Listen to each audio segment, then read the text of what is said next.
At the Mountains of Madness, Part 4, written by H.P. Lovecraft, narrated for you by Jonathan Dunne. Original year of publication, 1936. Production and narration copyright, 2026, Jonathan Dunne.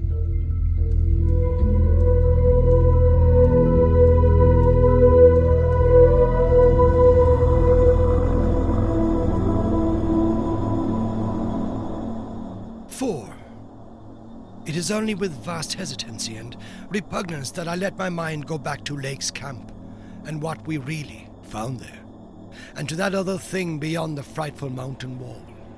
I'm constantly tempted to shirk the details and to let hints stand for actual facts and ineluctable deductions. I hope I have said enough already to let me glide briefly over the rest. The rest, that is, of the horror at the camp. I have told of the wind-ravaged terrain, the damaged shelters, the disarranged machinery, the varied uneasiness about dogs, the missing sledges and other items, the deaths of men and dogs, the absence of Gedney, and the 6 insanely buried biological specimens, strangely sound in texture for all their structural injuries. From a world 40 million years dead. I do not recall whether I mentioned that upon checking up the canine bodies, we found one dog missing. We did not think much about that till later. Indeed, only Danforth and I have thought of it at all. The principal things I have been keeping back relate to the bodies, and to certain subtle points which may or may not lend a hideous and incredible kind of rationale to the apparent chaos. At the time, I tried to keep the men's minds of those points, for it was so much simpler, so much more normal, to lay everything to an outbreak of madness on the part of some of Lake's party. From the look of things, that demon mountain must have been enough to drive any man mad in the midst of this center of all earthly mystery and desolation. The crowning abnormality, of course, was the condition of the bodies, men and dogs alike. They had all been in some terrible kind of conflict, and were torn and mangled in fiendish and altogether inexplicable ways. Death, so far as we could judge, had in each case come from strangulation or laceration. The dogs had evidently started the trouble, for the state of their ill-built corral bore witness to its forcible breakage from within. It had been set some distance from the camp because of the hatred of the animals for those hellish, arcane organisms, but the precaution seemed to have been taken in vain. When left alone in that monstrous wind behind flimsy walls of insufficient height, they must have stampeded, whether from the wind itself or from some subtle, increasing odor emitted by the nightmare specimens, one could not say. These specimens, of course, had been covered with a tent cloth, yet the low Antarctic sun had beat steadily upon that cloth, and Lake had mentioned that solar heat tended to make the strangely sound and tough tissues of the things relax and expand. Perhaps the wind had whipped the cloth from over them and jostled them about in such a way that their more pungent olfactory qualities became manifest, despite their unbelievable antiquity. But whatever had happened, it was hideous and revolting enough. Perhaps I had better put squeamishness aside and tell the worst at last, though with a categorical statement of opinion based on the first-hand observations and most rigid deductions of both Danforth and myself, that the then missing Gedney was in no way responsible for the loathsome horrors we found. I have said that the bodies were frightfully mangled. Now I must add that some were incised and subtracted from in the most curious, cold-blooded and inhuman fashion. It was the same with dogs and men. All the healthier, fatter bodies, quadrupedal or bipedal, had their more solid masses of tissue cut out and removed, as by a careful butcher, and around them was a strange sprinkling of salt, taken from the ravaged provision chests on the plains, which conjured up the most horrible associations. The thing had occurred in one of the crude aeroplane shelters from which the plane had been dragged out, and subsequent winds had effaced all tracks which could have supplied any plausible theory. Scattered bits of clothing, roughly slashed from the human incision subjects, hinted no clues. It is useless to bring up the half-impression of certain faint snowprints in one shielded corner of the ruined enclosure, because that impression did not concern human prints at all, but was clearly mixed up with all the talk of fossil prints which poor Lake had been giving throughout the preceding weeks. One had to be careful of one's imagination in the lee of those overshadowing mountains of madness. As I have indicated, Gedney and one dog turned out to be missing in the end. When we came on that terrible shelter, we had missed 2 dogs and 2 men, but the fairly unharmed dissecting tent, which we entered after investigating the monstrous graves, had something to reveal. It was not as Lake had left it, for the covered parts of the primal monstrosity had been removed from the improvised table.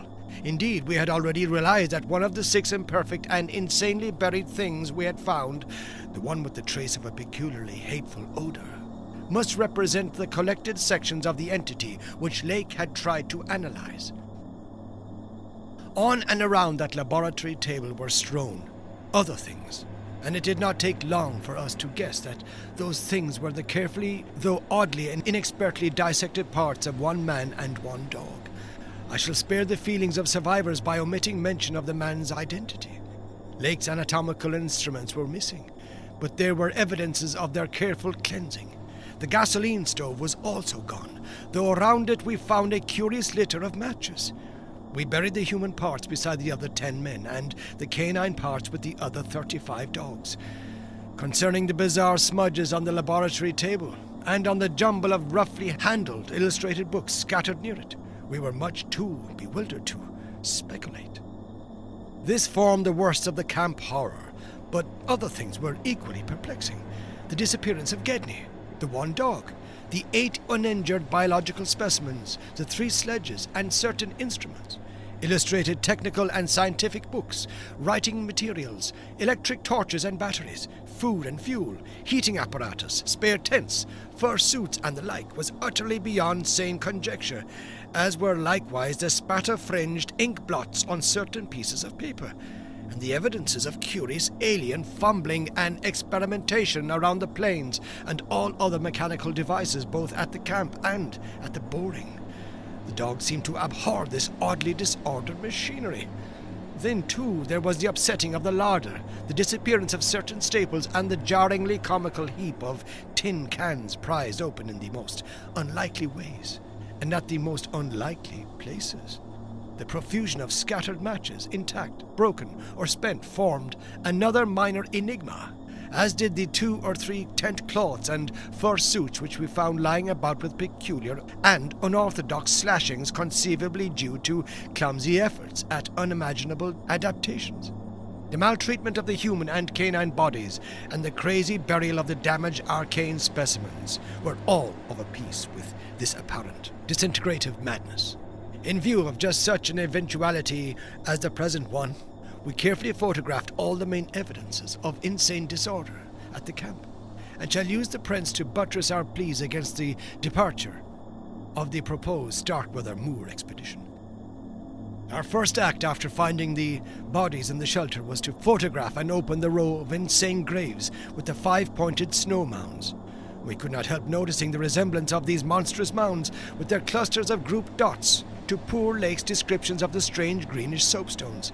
And when we came on some of the soapstones themselves in the great mineral pile, we found the likeness very close indeed.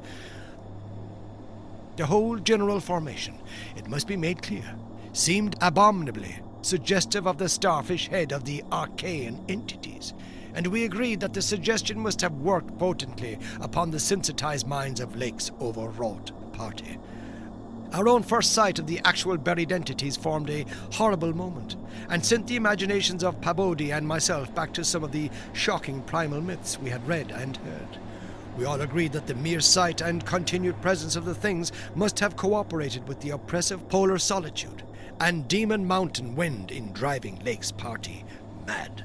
For madness, centering in Gedney as the only possible surviving agent, was the explanation spontaneously adopted by everybody so far as spoken utterance was concerned, though I will not be so naive as to deny that each of us may have harbored wild guesses which sanity forbade him to formulate completely. Sherman, Pabodie, and MacTighe made an exhaustive aeroplane cruise over all the surrounding territory in the afternoon, sweeping the horizon with field glasses in quest of Gedney and the various missing things. But nothing came to light. The party reported that the Titan barrier range extended endlessly to right and left alike, without any diminution in height or essential structure. On some of the peaks, though, the regular cube and rampart formations were bolder and plainer, having doubly fantastic similitudes to Rorik-painted Asian-hilled ruins. The distribution of cryptical cave mouths on the black snow-denuded summits seemed roughly even as far as the range could be traced.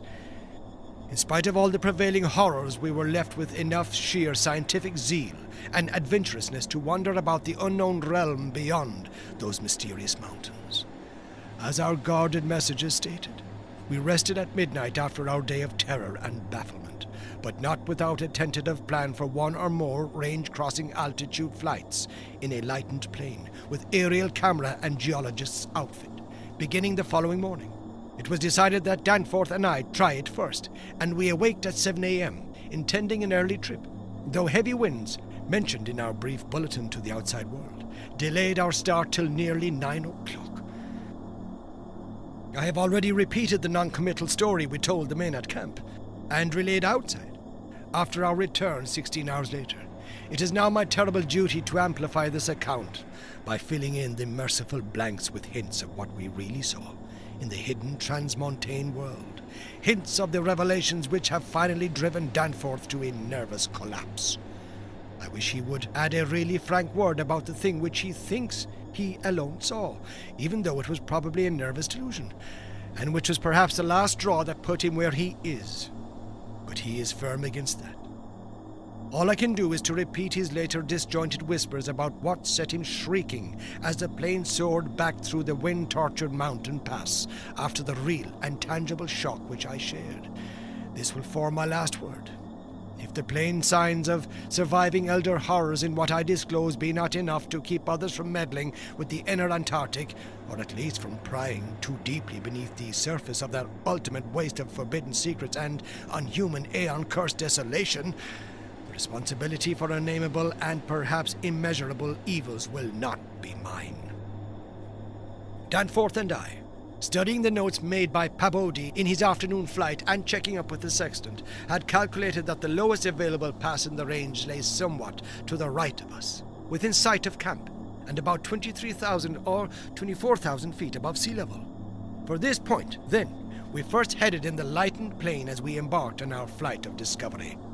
The camp itself, on foothills which sprang from a high continental plateau, was some 12,000 feet in altitude. Hence, the actual height increase necessary was not so vast as it might seem. Nevertheless, we were acutely conscious of the rarefied air and intense cold as we rose, for on account of visibility conditions, we had to leave the cabin windows open. We were dressed, of course, in our heaviest furs. As we drew near the forbidding peaks, dark and sinister above the line of crevasse-riven snow and interstitial glaciers, we noticed more and more the curiously regular formations clinging to the slopes, and thought again of the strange Asian paintings of Nicholas Roerich.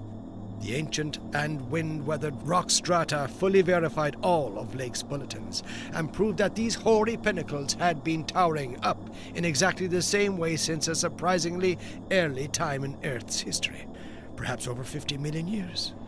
How much higher they had once been, it was futile to guess. But everything about this strange region pointed to obscure atmospheric influences, unfavorable to change and calculated to retard the usual climactic processes of rock disintegration. But it was the mountainside tangle of regular cubes, ramparts, and cave mouths which fascinated and disturbed us most. I studied them with a field glass and took aerial photographs whilst Danforth drove, and at times relieved him at the controls, though my aviation knowledge was purely an amateur's. In order to let him use the binoculars, we could easily see that much of the material of the things was a lightish, arcane quartzite, unlike any formation visible over broad areas of the general surface, and that their regularity was extreme and uncanny to an extent which poor Lake had scarcely hinted. As he had said, their edges were crumbled and rounded from untold aeons of savage weathering. but their preternatural solidity and tough material had saved them from obliteration. Many parts, especially those closest to the slopes, seemed identical in substance with the surrounding rock surface. The whole arrangement looked like the ruins of Machu Picchu in the Andes, or the primal foundation walls of Kish, as dug up by the Oxford Field Museum expedition in 1929, and both Danforth and I obtained that occasional impression of separate cyclopean blocks, which Lake had attributed to his flight companion Carol. How to account for such things in this place was frankly beyond me, and I feel queerly humble as a geologist. Igneous formations often have strange irregularities, like the famous Giant's Causeway in Ireland. But this stupendous range, despite Lake's original suspicion of smoking cones, was above all else non-volcanic in evident structure. The curious cave mouths, near which the odd formations seemed most abundant, presented another, albeit a lesser puzzle because of their regularity of outline. They were, as Lake's bulletin had said, often approximately square or semicircular, as if the natural orifices had been shaped to greater symmetry by some magic hand. Their numerousness and wide distribution were remarkable, and suggested that the whole region was honeycombed with tunnels dissolved out of limestone strata. Such glimpses as we secured did not extend far within the caverns, but we saw that they were apparently clear of stalactites and stalagmites. Outside, these parts of the mountain slopes adjoining the apertures seemed invariably smooth and regular, and Danforth thought that the slight cracks and pittings of the weathering tended toward unusual patterns. Filled as he was with horrors and strangenesses discovered at the camp, he hinted that the pittings vaguely resembled those baffling groups of dots sprinkled over the primeval greenish soapstones, so hideously duplicated on the madly conceived snow mounds above those 6 buried monstrosities. We had risen gradually in flying over the higher foothills and along toward the relatively low pass we had selected. As we advanced, we occasionally looked down at the snow and ice of the land route, wondering whether we could have attempted the trip with the simpler equipment of earlier days. Somewhat to our surprise, we saw that the terrain was far from difficult as such things go, and that despite the crevices and other bad spots, it would not have been likely to deter the sledges of a Scot, a Shackleton, or an Amundsen. Some of the glaciers appeared to lead up to the wind-bared passes with unusual continuity, and upon reaching our chosen pass we found that its case formed no exception.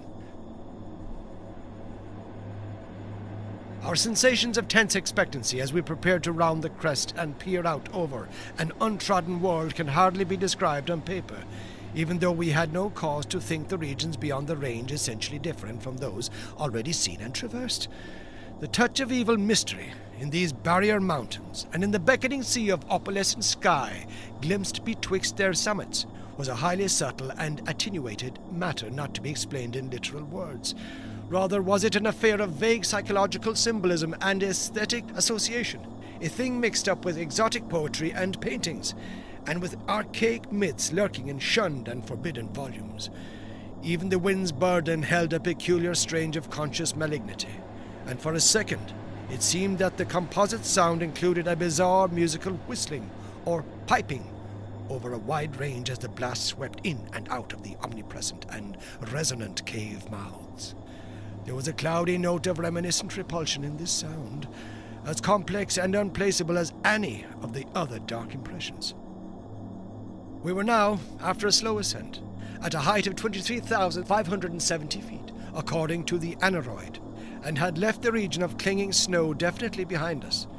Up here were only dark, bare rock slopes and the start of rough-ribbed glaciers, but with those provocative cubes, ramparts, and echoing cave mouths to add a portent of the unnatural, the fantastic, and the dreamlike.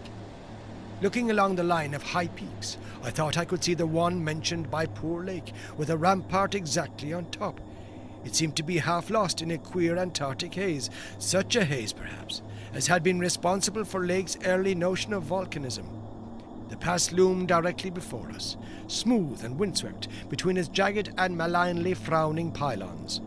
Beyond it was a sky fretted with swirling vapors and lighted by the low polar sun, the sky of that mysterious farther realm upon which we felt no human eye had ever gazed. A few more feet of altitude and we would behold that realm. Danforth and I, unable to speak except in shouts amidst the howling, piping wind that raced through the pass and added to the noise of the unmuffled engines, exchanged eloquent glances. And then, having gazed those last few feet, we did indeed stare across the momentous divide and over the unsampled secrets of an elder and utterly alien Earth.